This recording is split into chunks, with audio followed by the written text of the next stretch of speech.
नागपूरच्या लक्ष्मीनगर परिसरात मॉर्निंग वॉकला गेलेल्या एका 77 वर्षीय वृद्ध महिलेच्या गळ्यातील सोन्याची साखळी हिसकावून पळणाऱ्या आरोपीला गुन्हे शाखा युनिट 1च्या पथकाने शिताफीने अटक केली आहे।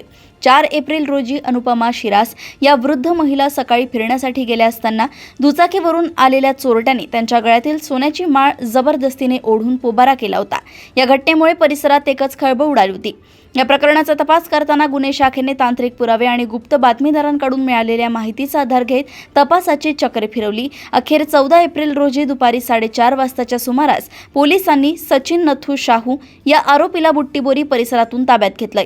पोलिसांनी केलेल्या या कारवाईत आरोपीकडून चोरीला गेलेले 10 ग्रॅम वजनाचे सोने आणि गुन्ह्यात वापरलेली ॲक्टिवा दुचाकी असा एकूण 1 लाख रुपये किमतीचा मुद्देमाल जप्त करण्यात आलाय।